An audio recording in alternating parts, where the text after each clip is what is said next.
देखो आज हम नया टॉपिक शुरू करेंगे, बायोमोलिक्यूल्स। ये आता केमिस्ट्री के पार्ट 2 का। अभी तो केमिस्ट्री की फिलहाल एक ही बुक है और एक ही बुक में ये यूनिट दिया हुआ है। पहले पार्ट 1 पार्ट 2 अलग अलग था, तो ये पार्ट 2 में यूनिट आता है बायोमोलिक्यूल्स वाला। इसका वेटेज वगैरह जो है वो आपको दिया हुआ है। इस बार क्या हुआ, जो डिलीट पोर्शन के हिसाब से वेटेज दिया हुआ है वो पीडीएफ भी मैं आपको सेंड कर दूंगा कि डिलीट डिलीट पोर्शन के हिसाब से ये कितने मार्क का पूछा जाएगा एग्जाम में।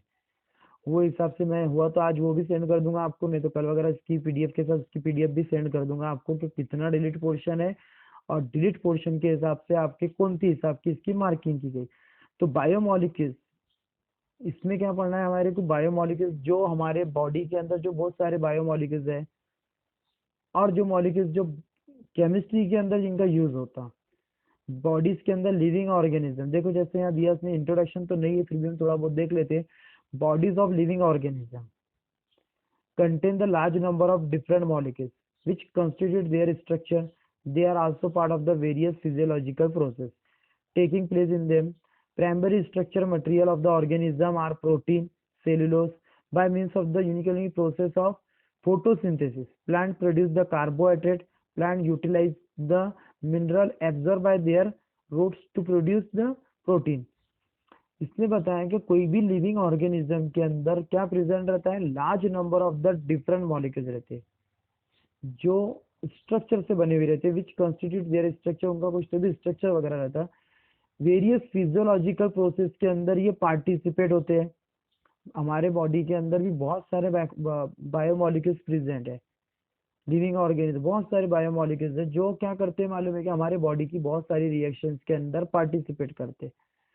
उसने ये बताया, इसने बता देता यूनिकल प्रोसेस फोटोसिंथेसिस, जैसे कि प्लांट वगैरह का जो फोटोसिंथेसिस होता है उसमें प्रोड्यूस होता है carbohydrate.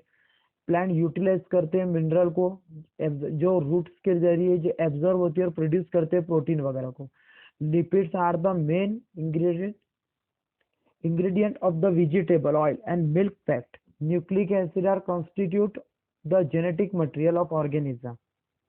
In this chapter, we are going to study the sum except of the three principal biomolecules, carbohydrate, protein और न्यूक्लिक एसिड। ये जो बायोमोलिक्यूल्स यूनिट है हमको उसके अंदर स्टडी करना है कार्बोहाइड्रेट की, प्रोटीन की और न्यूक्लिक एसिड की। इन तीनों चीजों को हमको पढ़ना है। ये हो गए बायोमोलिक्यूल्स का एक पार्ट है। सबसे पहले आपको आइडिया आ गई बायोमोलिक्यूल्स किसको बोला गया। ऑल लिविंग ऑर्गेनिज्म के अंदर क्या होता है, बहुत सारे बायोमोलिक्यूल्स प्रेजेंट रहते हैं जो फिजियोलॉजिकल प्रोसेस के अंदर क्या करते हैं, पार्टिसिपेट करते हैं और सिंथेसिस करते हैं प्रोटीन की, कार्बोहाइड्रेट की, लिपिड्स की। वो तो डिलीट पोर्शन में आता है, वो आपको नहीं पूछेंगे, पर अपने को थोड़ा बहुत आइडिया लेना था। अब हमको सबसे पहला टॉपिक पढ़ना है कार्बोहाइड्रेट। ये इसका सबसे मेन टॉपिक है। बायोमोलिक्यूल्स का सबसे मेन टॉपिक है कार्बोहाइड्रेट। हमको पढ़ना है कार्बोहाइड्रेट भी पढ़ना है, प्रोटीन भी पढ़ना है, लिपिड्स भी पढ़ना है, न्यूक्लिक एसिड पढ़ना है, विटामिन भी पढ़ना है। पर सबसे इंपॉर्टेंट टॉपिक है इसके अंदर का कार्बोहाइड्रेट। देखो, from the simple chemical reaction of many carbohydrate it is understood that carbohydrate are polyhydroxy aldehyde और कीटोन। जो कार्बोहाइड्रेट रहते हैं वो रहते हैं पॉलीहाइड्रोक्सी अल्डिहाइड और कीटोन। मतलब इसके अंदर अल्डिहाइड ग्रुप और कीटोन ग्रुप प्रेजेंट रहता। और compound which give rise to the unit of hydrolysis. जब इसकी हाइड्रोलाइसिस हम करते हैं तो हमको क्या मिलते हैं, छोटे छोटे यूनिट्स ऑब्टेन होते हैं। सम कार्बोहाइड्रेट जैसे कि ग्लूकोज हो गया, फ्रुक्टोज हो गया, जो स्वीट टेस्ट के रहते हैं, मीठा टेस्ट रहता है इनका, आर कॉल्ड एज शुगर। इनको हम बोल सकते हैं शुगर। कार्बोहाइड्रेट की कुछ एग्जांपल है, जैसे कि क्या बोला गया आपको, ग्लूकोज, फ्रुक्टोज, ये स्वीट टेस्ट रहते हैं जिसको बोला जाता है sugar. The most common use sugar is sucrose. Commonly use होने वाली जो सुक्रोज रहती, जो शुगर रहती है उसको बोला गया है sucrose. The most common sugar is sucrose which is obtain from the sugar cane. मतलब वो गन्ने से मिलती है या फिर शुगर बीट से मिलती है। The sugar present in the milk, जो शुगर मिल्क के अंदर प्रेजेंट रहती है, मिल्क के अंदर भी शुगर प्रेजेंट रहती, इज कॉल्ड एज लैक्टोज। उसको बोला गया है लैक्टोज बोला गया है, जो काय के अंदर प्रेजेंट रहती है, मिल्क के अंदर प्रेजेंट रहती है। तो अभी हम जो पढ़ रहे कार्बोहाइड्रेट के बारे में पढ़ रहे कि कार्बोहाइड्रेट जो है वो है पॉलीहाइड्रोक्सी अल्डिहाइड और पॉलीहाइड्रोक्सी कीटोन। क्या है कार्बोहाइड्रेट, पॉलीहाइड्रोक्सी अल्डिहाइड और पॉलीहाइड्रोक्सी कीटोन। जब इसकी हाइड्रोलिसिस करते तो क्या होता है, यूनिट मिलते हैं हमको, छोटे छोटे यूनिट ऑप्टेन होंगे, इस कॉल्ड एज मोनोसेकेराइड वगैरह। उसके बाद में बताया कि मोस्ट कॉमन जैसे कि ग्लूकोज हो गया, फ्रुक्टोज हो गया, ये सब क्या है, कार्बोहाइड्रेट है, जिसको बोला जाता है शुगर, जो स्वीट टेस्ट रखते हैं। उसके बाद में आता है most common use sugar is sucrose. ज्यादा यूज होने वाली जो शुगर रहती है उसको बोला जाता है सुक्रोज, जो ऑप्टेन होती है शुगर कैन से और शुगर बीट से।